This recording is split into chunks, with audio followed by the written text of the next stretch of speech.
Good evening, everyone, and welcome to this session. We are having an exciting session. It's on why emotional intelligence is important. And this session is we will be taken through by Vicky Karuga. So I will start with, of course, introducing myself. I'm Eunice. I'm going to be the mediator for this session.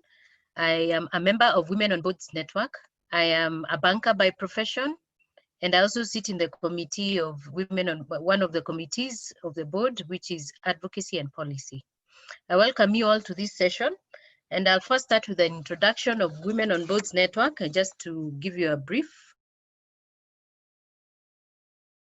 of who we are and what Women on Boards is all about. This was an initiative started by a few friends, Catherine being the chair, Catherine Musakali. And the initiative was basically to promote and encourage leadership and women to go into boards. The network actually supports the ladies and anyone who comes onto the network to support them in training, networking, helping them grow, mentoring, and also coaching. And they also started a program for junior membership, which is not just for ladies, it's for ladies and gents. So you're all welcome to join the membership. The junior membership under the Women on Boards Network is a young program constituting of youth between the age of 11 and 24 years of age. Junior membership is built on an idea of infusing age diversity into the boardroom, training and inspiring future board leaders, advising the board on social change and trends. Having this program is part of Women on Boards network planning for the future and the risk that might come with it. In this program, the juniors are taught all things regarding leadership and corporate governance. Who needs junior membership? Juniors in university, anyone in university or college level seeking office can get leadership training and mentorship. Juniors seeking to establish their careers. Anyone aspiring to be a future board leader, so you can start early, start while you're young. Juniors seeking to venture into the volunteering spaces. And what are some of the benefits when you join our junior membership and Women on Boards Network? What benefits are there? Mentorship camps will be offered where there is career and professional advice. You'll be able to get brought into the Women on Boards Network board space meeting. You'll get experience from people who are already sitting in boards and in leadership positions, and also get to practice how board proceedings go on. You'll also be able to network. You'll also be able to get volunteer opportunities, and you'll be exposed to leadership and career trainings. So I welcome all of you to join the junior membership so that you can enjoy some of these great benefits that we have. At the end of it, we'll also share some of we'll share the link where you can join. And why does junior membership matter for you? It means that it's a means by which Women on Board Network ensures that the women in board spaces stay relevant in the world and is consistently changing. That is consistently changing. It ensures that the future assured of good leadership that is equipped with the necessary skills to survive. And then it enables their current capacity to be fulfilled with knowledge of how to develop themselves and as they journey into the future. So welcome all. So I'll now welcome Vicky, but before she goes on, it's good you know who Vicky is. Vicky is the Managing Director of Profiles International TMS Kenya Limited, a people development and assessment company that is based in Kenya but operates in East Africa. She is a registered architect with 17 years of experience and co-founder of Tarakibu Architects, a boutique architectural consultancy company. Vicky's love is in team coaching and facilitation, but she's also a Genius emotional intelligent practitioner and a trainer. She is a member of Nairobi Music Society, with whom she performs once in a while at their various concerts, for charity whenever she can. She's also a drummer and drums for a local rock band, Murphy's Flow. She is a wife, a mother of 3 handsome sons and a beautiful daughter, and enjoys a round of golf once in a while. She believes in the power of people and their great potential, in the power of self-discovery. She draws greatly from the stories of inspiration told by others. So Vicky is definitely the right person to take us through this topic today. Vicky, you're welcome. Please feel free to use the chat and put any questions you have as Vicky takes us through her presentation. And then we'll also take questions at the end of the session. And karibuni sana. Vicky, karibu. Thank you very much, Eunice, and I hope everyone can hear me, and I hope my internet also behaves.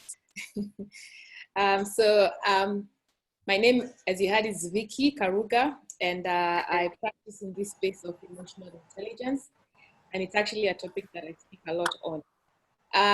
For this particular session, I will be doing a presentation, and I will be sharing my screen.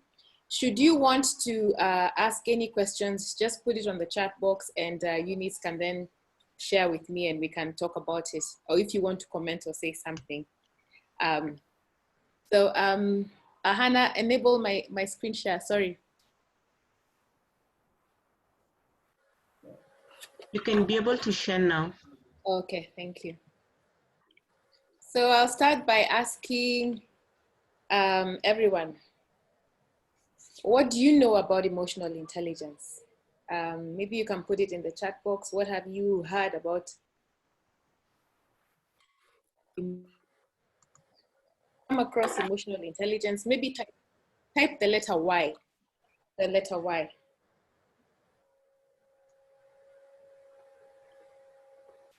Like this. I think it's a topic that's been talked about a lot, especially in the last few years. It started off many years ago. I can see Aurelia has said why, yes. It started with the study of why certain people seemed to find it easier to have success in both their lives and work and their relationships. And so some clever people called Salih and Meyer started to study these individuals to see what set them apart from all the others. And they realized that there was a set of skills that they had learned that had nothing to do with what we call the cognitive, the aptitude abilities. They had nothing to do with the book smarts, and had everything to do with the way that they were able to navigate through life. So before we talk about what is emotional intelligence, we will talk about the science of emotions, because what you need to realize about emotional intelligence is that it comes from a science. People think sometimes that emotional intelligence is this fuzzy, nice thing to have. And it's just something, a theory, but it actually comes from scientific research, observation, and a lot of review of the neuroscience of emotion, what happens in our brain.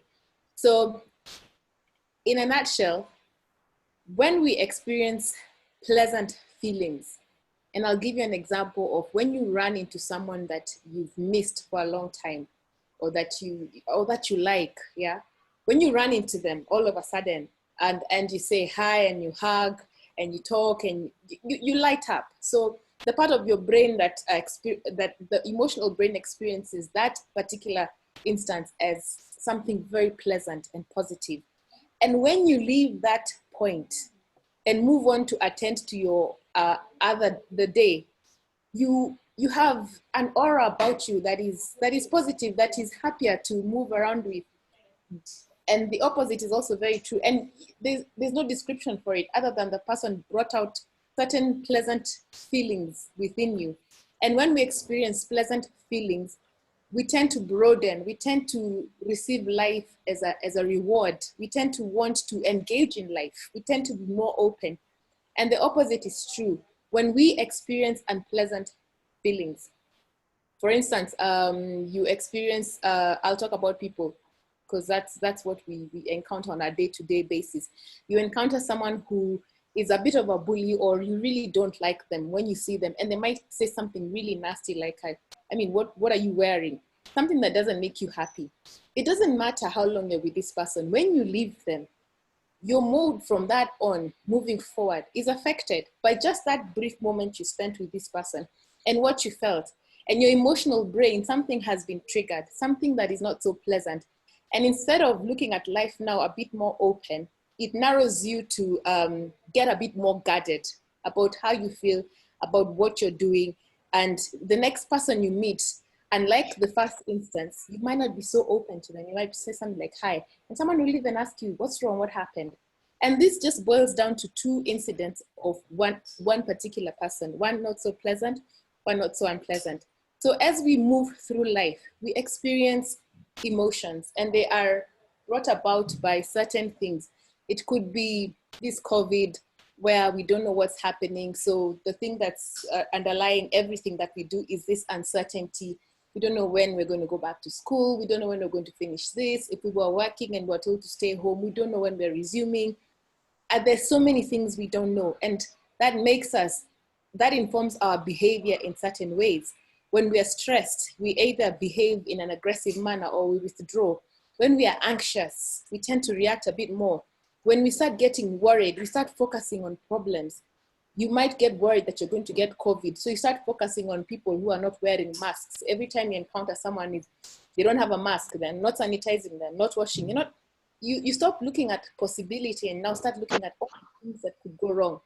And when we feel that we are fearful, we blame other people.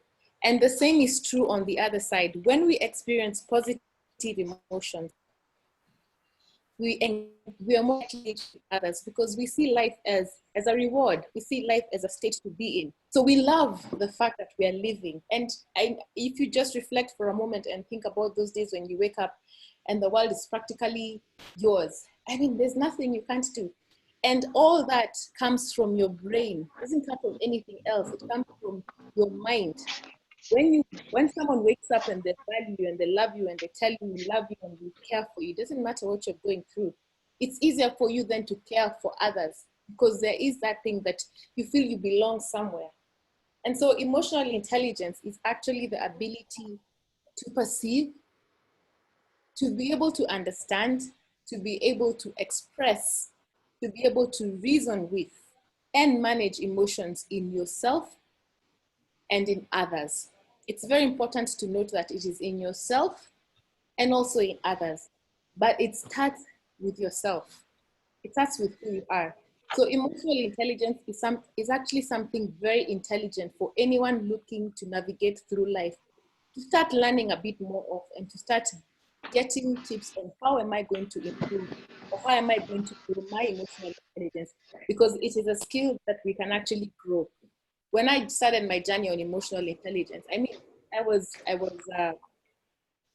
a wreck. I mean, I didn't really understand what it was. It didn't really bother me.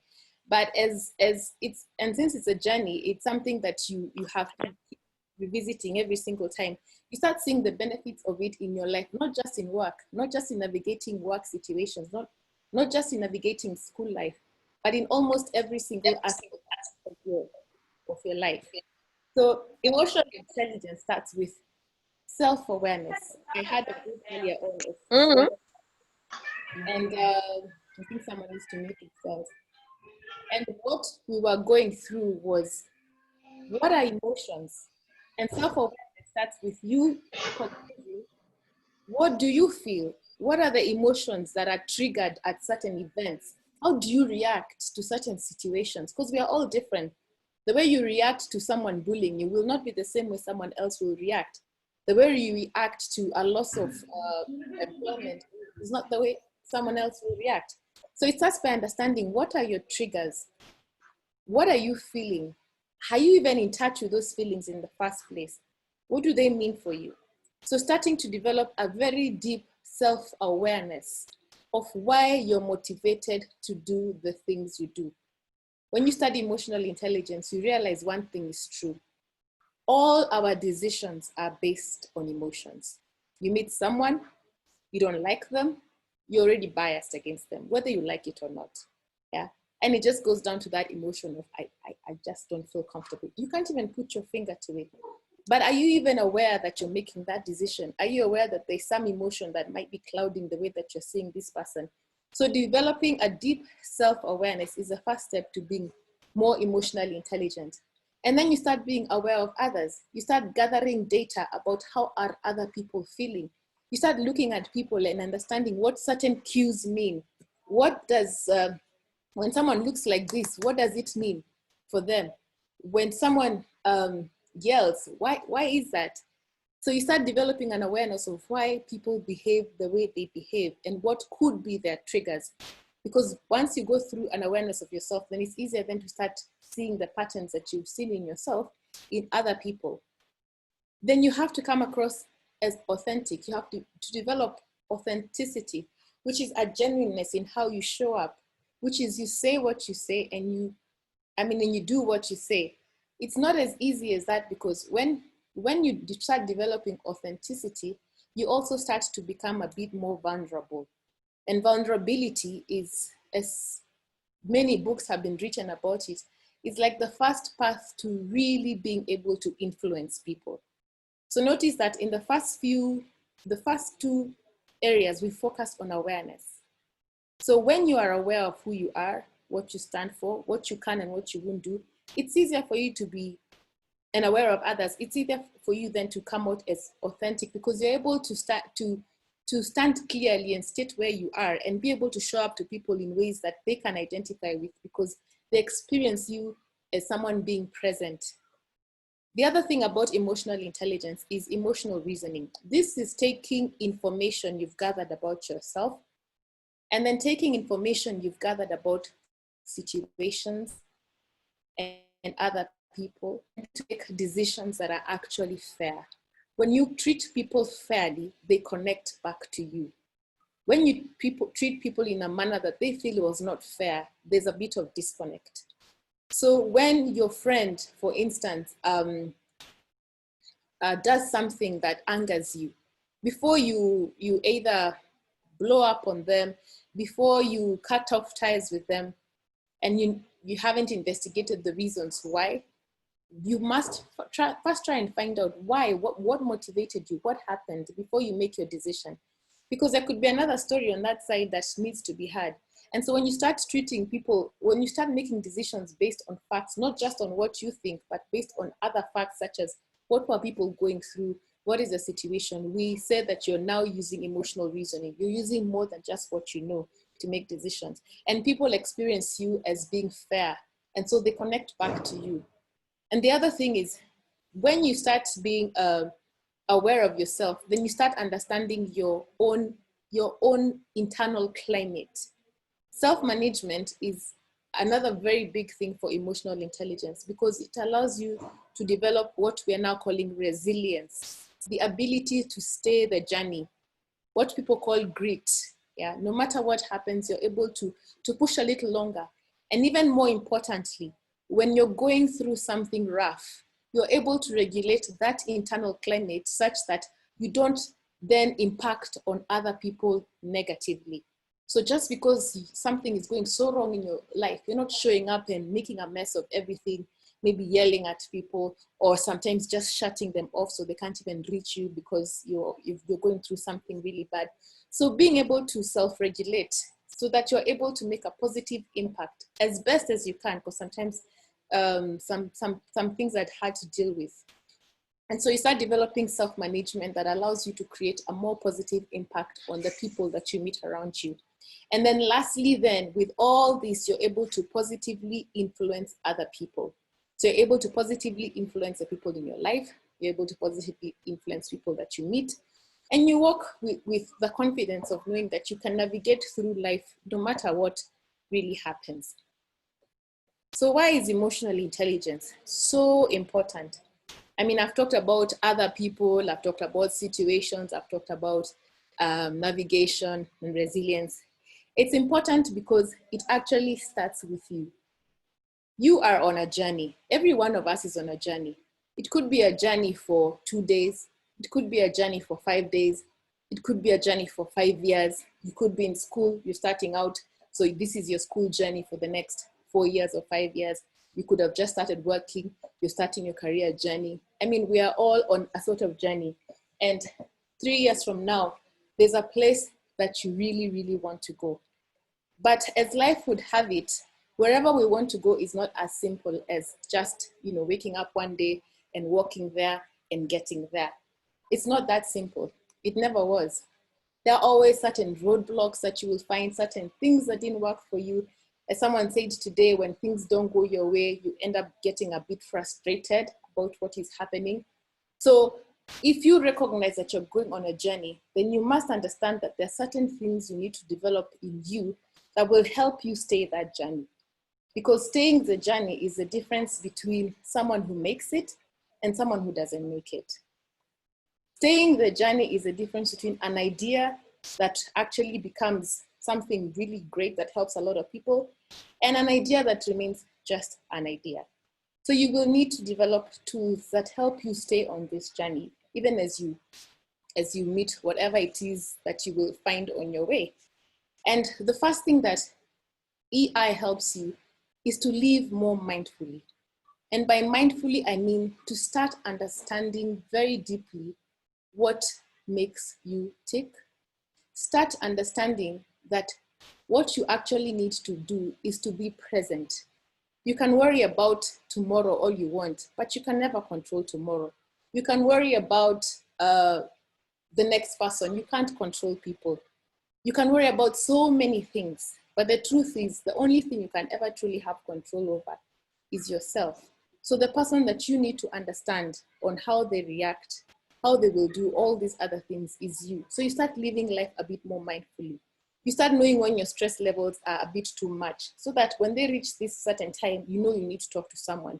You start understanding what makes you happy, what makes you laugh, what gives you joy. Because this journey is long. It's not a short journey, it's a very long journey. And so you will need to develop for yourself certain things that pull you out of whatever hole you're going to get into. Yeah. So when you feel that things are becoming a bit tough, you need to start developing other things on the other side that take you out of there. And I was sharing with the kids earlier on that for people, it could be different things, but for me, it's always been my music. So when things get a bit tough, you will notice I get lost in the music world a little bit, because we have to navigate this world, whether we like it or not. And the person navigating this world is not anyone else but you. So you owe it to yourself to build for yourself the tools you require. And the tools that you require you being a bit more mindful about how you live your life. And I actually invite you to go online, Google mindfulness. There's so many things about mindfulness nowadays. And the reason why mindfulness now is so important is because we're living in a world where our attention is actually a commodity. YouTube, social media, and all the other platforms we have, what they want, what they actually brag of is who is able to hold your attention the longest time. Who is able to keep you there, locked there, so they can advertise, they can share content, all the things. So you end up consuming a lot of material out there. People want your attention. They want you to watch this, to do this, to buy this, to do the other. If you don't stop and take moments more often than not to be with yourself and be more mindful, then you find that your decisions are informed by external things. They're informed by what's the latest fad. They're informed by what did your friends do? Where are we going? You haven't taken the time to find out who is Vicky. What does Vicky really want? What does Vicky really need to be able to live? So there's a saying that says, he who looks externally only dreams. He who looks internally awakens. Because that's the time we start really understanding what are the roadblocks that we are facing. My life will never be the same as Sandra's, for instance. My life will never be the same as my mother's, for instance. Even though things that I think are too difficult to take are not the same. So I need to understand what I need in order to navigate this journey that I'm calling it's a long, long journey. And so when we start developing mindful practices of understanding who we are, then we start the art of developing resilience, of developing grit. And resilience, like I said, is not just for you. Remember, when you're navigating through this journey, there's one other thing that you need for you to move from point A to B, and that is people. Whether you like it or not, your dreams, your goals, whatever you want to achieve, your objectives, will be achieved through people. You're not a boat in an island, or an island, sorry. You are not someone alone that all you need to do to exist. I don't know who said is that we exist, I think it was the Pope. The Pope said we exist for others, yeah? We exist to help others. Even in the fulfillment of our own dreams, our dreams are meant to be shared or to be carried out with others. And if you're to be truly successful, you will need other people. They will hold you. Some of them, you will cry with them. Others you will leave, others you will meet. And so you have to develop the art of, first, being able to connect with the people. What stresses you about connecting with people? Do you even know? Developing meaningful relationships, authentic relationships with people. Developing the resilience you need, even when you encounter people who you don't necessarily connect with. But even more importantly, developing the resilience you need to be able to influence other people in a way that helps your outcome. Yeah. So if I'm in class and I know I need to pass this grade, and I need to connect with a certain teacher so that he can mentor me, because I need that. Vicky, need that to get to where I'm going. So what do I then do? So how do I positively impact that person if my frustration for not getting the concepts right or for not getting the grades that I want keep getting in the way? How do I navigate through a boss who I feel is frustrating me? What do I need to do? How do I develop that resilience so that my emotional situation is not the one that's dictating how I relate with this boss? That every single time we meet, I'm either withdrawing from the boss or I'm attacking the boss. So how do I navigate and develop my resilience such that my reactions become a bit more intelligent, a bit more thoughtful, a bit more mindful about where I'm going? And then all of this, again, like as I said, is because you will work with people. How do you positively influence others so that they can help you achieve your objective? The one thing that we must all realize is at the bottom of our minds, at the bottom of all our objectives, the question we always ask ourselves, even if we don't know that we do, is how are we going to benefit? And how are others going to benefit? So when we start working on creating win-win situations with people, it means that then they are willing to be part of our journey. But you can't create win-win situations if you can't develop meaningful relationships with people, if you can't listen properly and understand what other people need, if you can't also be able to articulate what you need, because sometimes you might not even know what you need yourself because you haven't taken the time to actually find out what is it that Vicky needs. So like I said, emotional intelligence is actually a very intelligent thing to start cultivating, because it speaks to the way that we navigate through life, be it with your significant others, your boyfriends, your girlfriends, be it with your brothers and your sisters, be it with your parents or your aunties. It allows you to develop more meaningful relationships, allows you to achieve your objectives in a more fair manner, equitable manner, in a way that is not so hard on you and yourself. I think mindfulness also helps you learn to let go when you need to let go, because sometimes some of the stresses we encounter in life is because we hold on to things that no longer are good to us or for us, or we hold on to futures.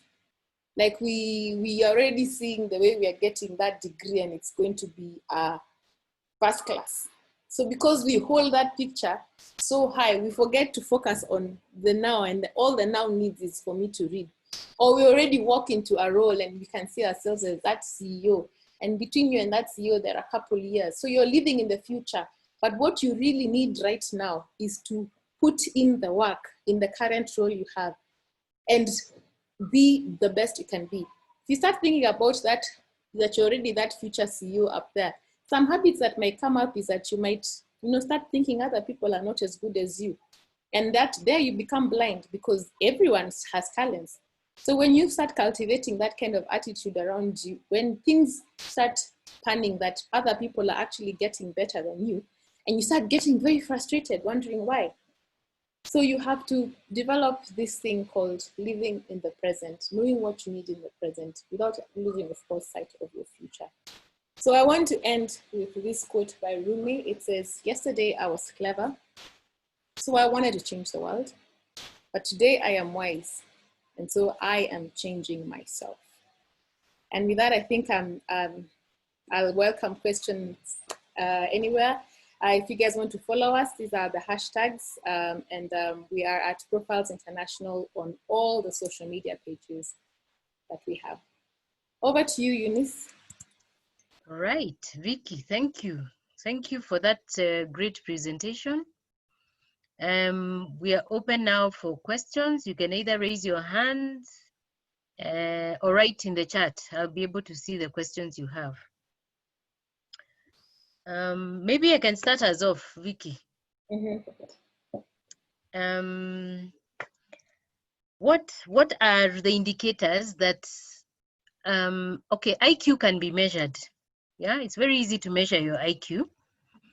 How can I measure my EQ, and whether what are the markers to show that I'm growing in my emotional intelligence? Maybe you can give us some key markers. Okay. First, there are many assessments that you can go out there to actually check how your EQ is. And there are two ways that people say you measure EQ. Some of them measure by personality, and others measure by behavior.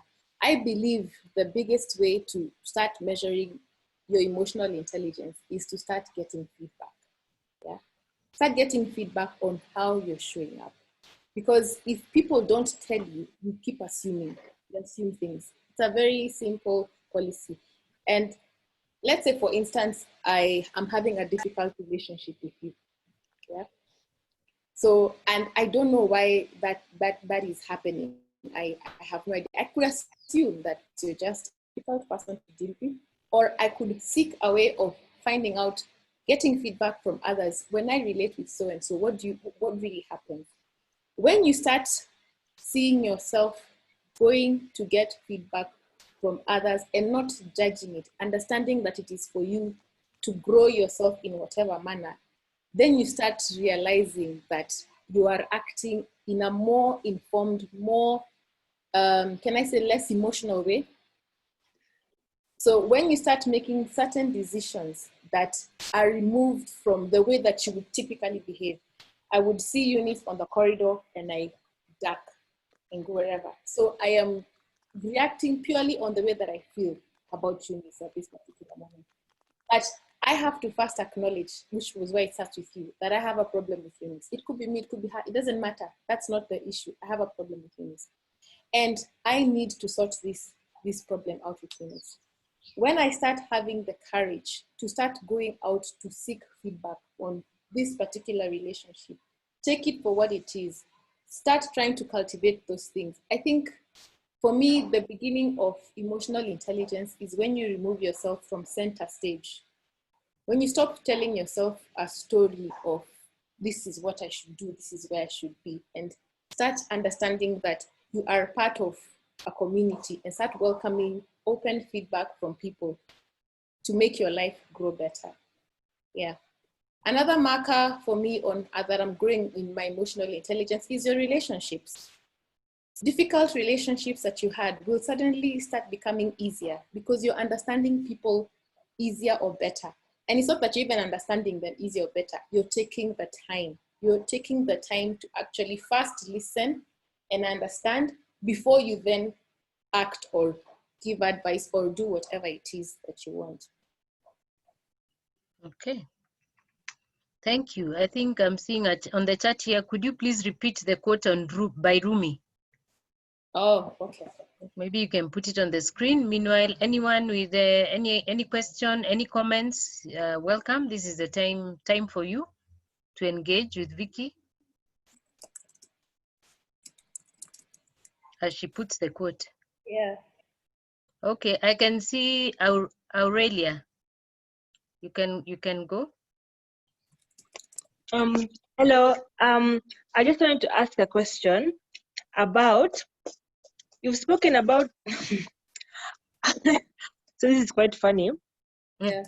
Sometimes I feel like I forget myself, or like I forget who I am, or like I forget a lot of the work I put in on self-awareness. I feel like I forget, or sometimes I run away from myself, or something of that sort. So how do I prevent that, or how do I work with that, or how do I grow from that? Yeah. Okay. Okay, I think, well, you forget the work that you have put in self-awareness. So you grow to a certain point and you feel like you've forgotten all the things that you learned. Is that what you mean? Yes, that's what I mean, yeah. Okay. I don't think you can ever forget any work you put on yourself. The world will give you plenty of opportunities to find out whether you have really put in some work or not.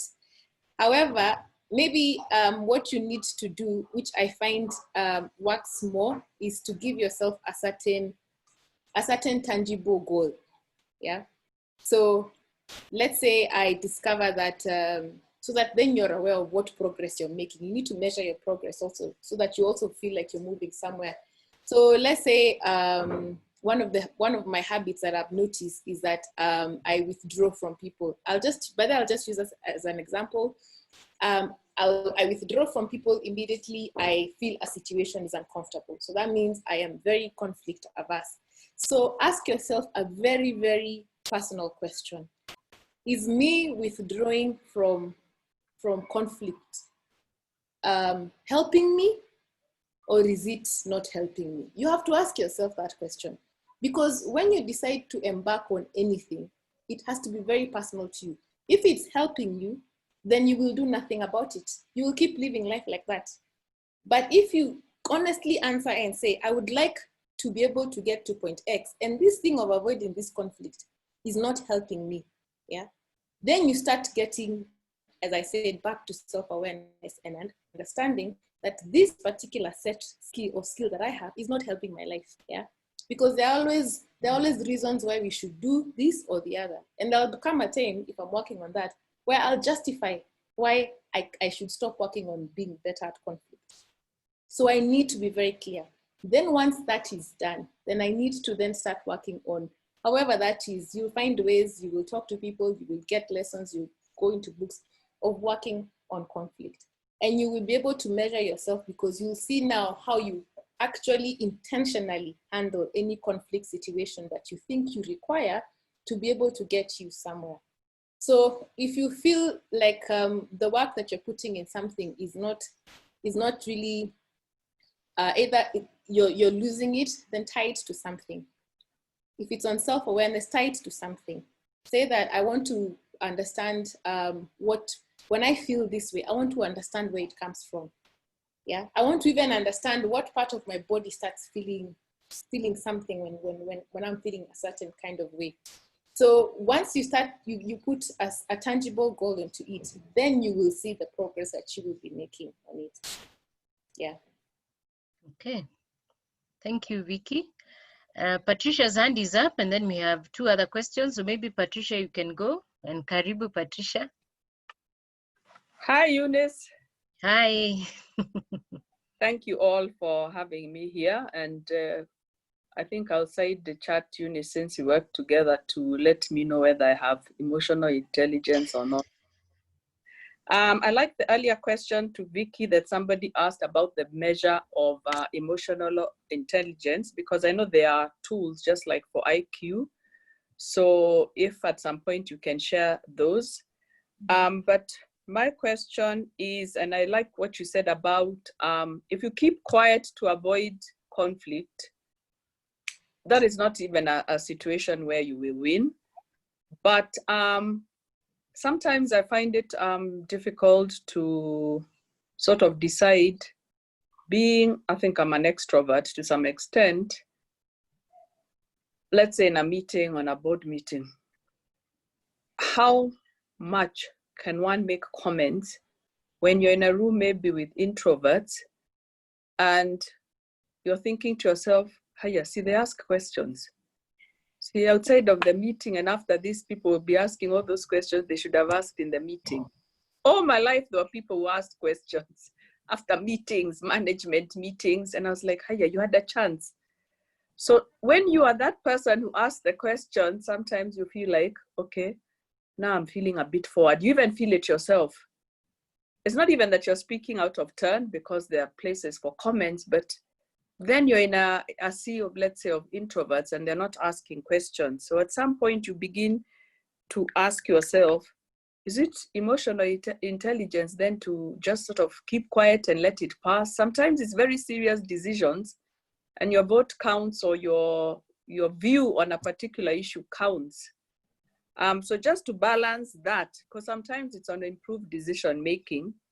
You're not going to make a decision, let's say it's a financial decision, by keeping quiet. And it's not like you're competing with anybody's leadership ability. But I'm one of those people who, when people used to sort of kind of think, they get very, irritated by people who speak too much. I'd be like, actually, the people who speak too much get just as irritated by the ones who don't speak at all. Yeah, it's true. I don't think there's anything less emotionally intelligent in speaking too much. I think first and foremost, there is an awareness of who you are. So that's the beginning. And there's an awareness of the other people. In this particular instance, what I would think is that, okay, there needs to be an intervention actually at that board level, yeah, of either a team thing or a team coaching session or one thing or the other, because there's something that is playing in that whole arena that perhaps will allow other people to speak and other people not to speak. That's just on the board level. But on a personal level, I think the fact that you're aware that they don't speak, maybe what you should do is find ways of engaging them. Find another different route. Maybe, I don't know whether you've taken time to develop really strong relationships with these people and understand what really makes them tick. Maybe one or the other. And then find ways of bringing them in, because first, you recognize that you need their input. Any team needs everyone's input. And secondly, you recognize the fact that you're going to talk, whether they like it or not. So you will keep quiet for as long as it is quiet.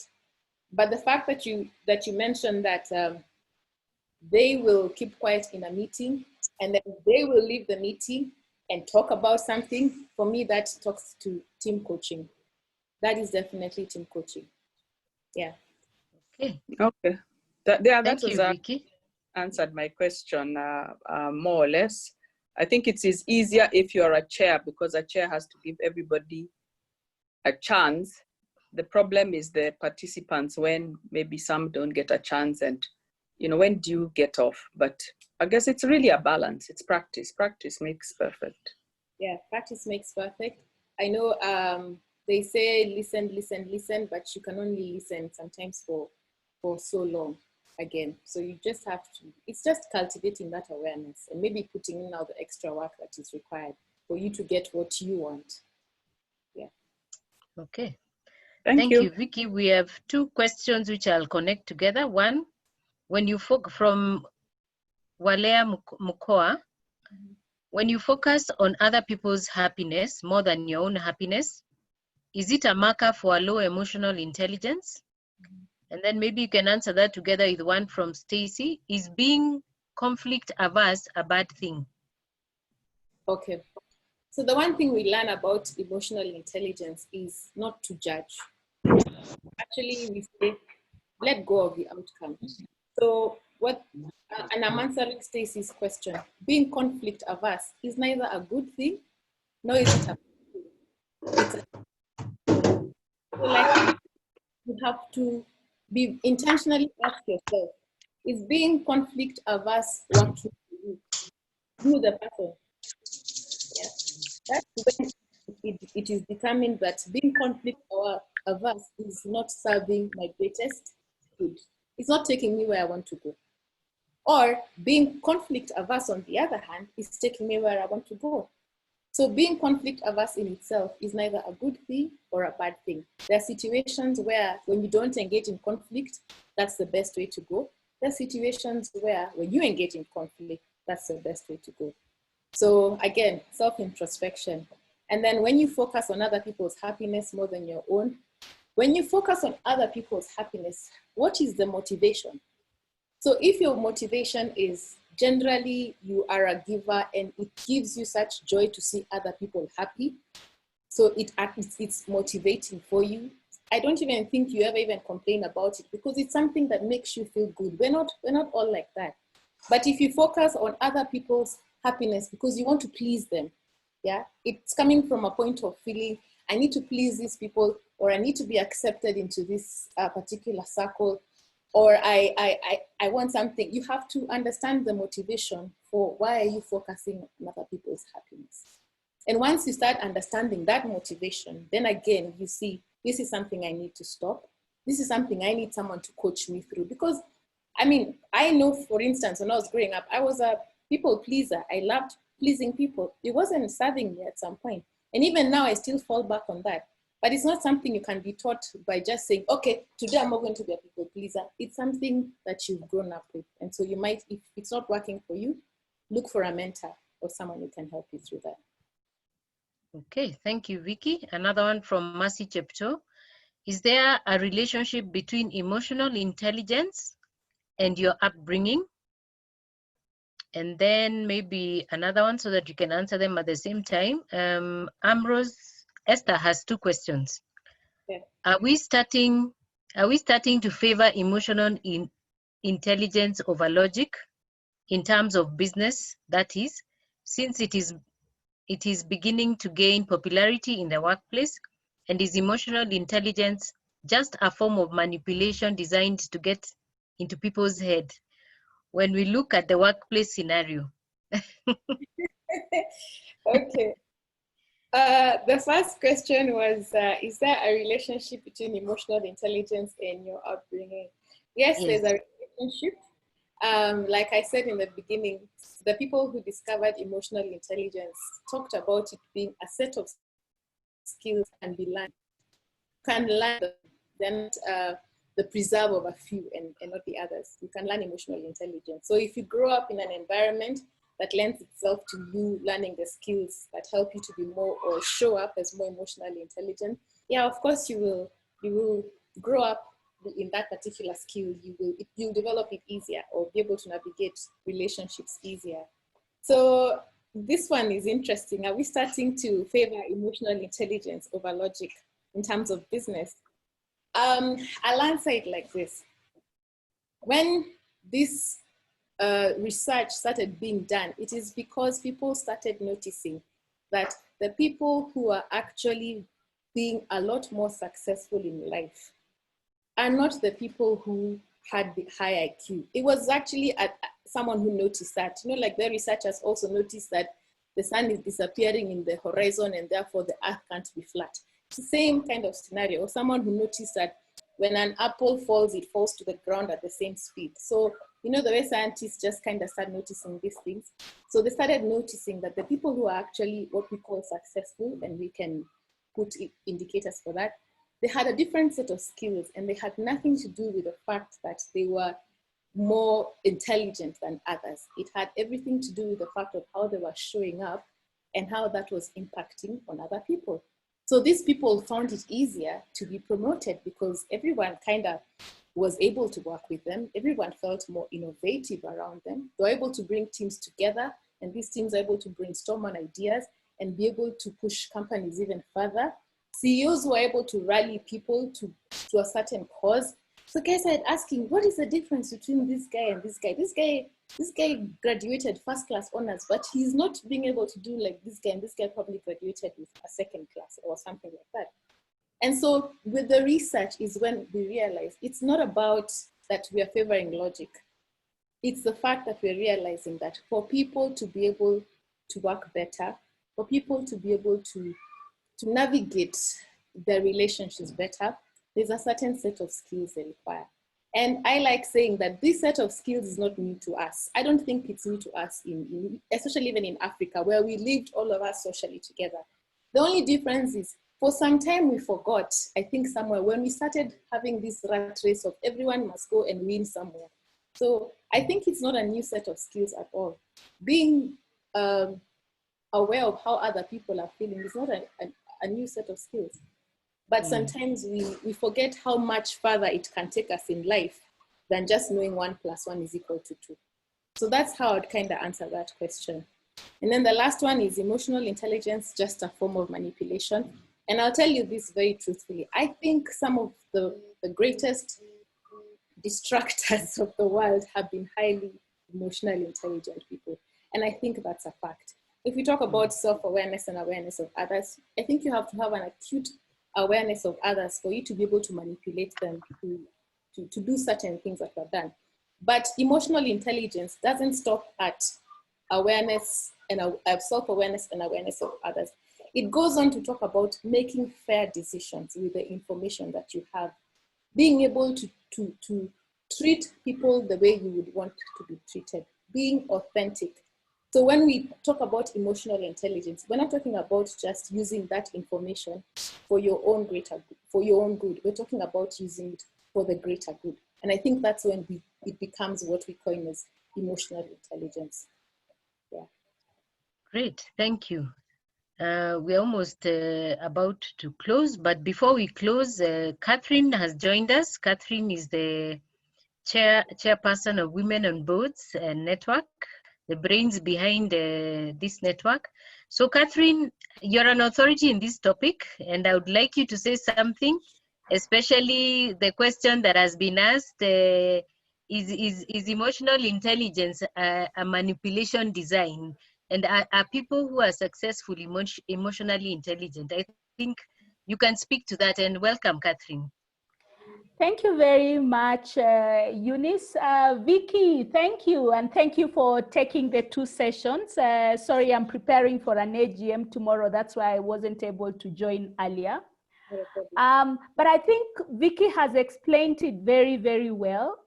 And I think research over time has shown that 60% of performance actually EI, emotional intelligence, accounts for over 60% of performance. And so there is now a greater focus on emotional intelligence. And when you look at companies that are doing very, very well, they are actually focusing on emotional intelligence much, much more than intellectual intelligence. And that's because, and the other beauty about emotional intelligence, and I don't know whether Vicky mentioned it, is that you can learn it anytime. At some point in your life,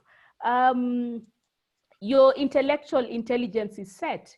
But the beauty about emotional intelligence is any time you can learn it, you can develop it, you can become better. And you know what? Emotional intelligence is really about relationships, being able to relate with other people, being able to get more done through other people. And as we know that within organizations, we are now focusing more on teamwork, focusing on doing things together. And because of that, the only thing that will get you those results will be emotional intelligence as opposed to intellectual intelligence. So I don't think it is anything that is hyped up or anything like that. I think it is something that is very, very important. And as people who are growing, it is something that we need to ensure that we are focusing to grow our skills in emotional intelligence. And it is something that is practiced every day. There is no day that you'll wake up in life and say, I have arrived in terms of emotional intelligence. We keep developing it. We keep growing it. We keep working on it each and every day. And I just want to read a few things that I have come across in life. It says, Travis Branbury has said that research indicates that 90% of top performers score high in EQ and that EQ is twice as important as IQ in getting where you want to get to go. And then another one says EQ accounts for 60% of job performance when other variables are removed. So you can start to see that emotional intelligence is completely important. L'Oreal, and I'm sure many of you know L'Oreal, found that when sales representatives were recruited for EQ, they outsold their peers by an average of $90,000 dollars. PepsiCo has also done a similar research, and they found that executives recruited for emotional intelligence had 10% lower turnover, but delivered $3.75 million more in value. AT&T also did research in emotional intelligence and found that across the different populations, EQ resulted in 20% higher productivity on average. So I can't overemphasize the importance of emotional intelligence and daily just trying to grow it, daily practicing it. That little brother who upsets you, every time they upset you, just getting a hold of your emotions and saying, this is not going to impact me negatively. I'm going to work on it so that you sort of deal with yourself, then you can manage to deal with your little brother. Thank you, Eunice. Okay. Thank you so much, Catherine. And thank you, Vicky. I think to sum up, key takeaways, emotional intelligence is very important. Wherever you are in life, whether you're in college, whether you're working, whether you're at home for your relationships. And I think Vicky put it very well. Be self-aware, be aware of others, be authentic, be yourself, be emotional reasoning, have self-management. Once you have understood, you're aware of yourself and other people, make decision, use emotional reasoning to make your decisions. And then of course, self-management. How do you manage when you're having your emotions are not, they're negative? How do you avoid from impacting others negatively? Regulate yourself. And then be a positive influencer. That's a key marker to see how you're growing in your emotional intelligence. I think with that, I think for those who are in college, I think something to leave you with, your IQ can help you get into college, but it is your EQ that will help you manage the stress and emotions when you're facing your final exams or anything in college. And then no one cares how much you know until they know how much you care about them. Yeah, I think that was said by Roosevelt. So I think emotional intelligence, will have to live with it, and it's something that we have to be aware of and keep developing it. For me, I want to say thank you to the Women on Boards Network for organizing this. We thank you, Vicky, for sparing your whole afternoon to take us through 2 sessions. We thank you for the participants for actually taking time to actually register and be here and be present. We want to welcome you to the other webinars that we'll advertise coming. We will continue doing these webinars. Please log in and let's engage and let's enjoy and have fun, and please continue to ask questions. Somebody asked for Vicky's contacts. She can leave it on the chat if anyone wants to get in touch with her. Thank you for the people who organized this, Hannah, Kantai, and Agnes. Thank you very much. I want to wish all of you a great evening. Be blessed, and looking forward to see you in the next session. Thank you very much. Thank you, everyone, and have a great evening.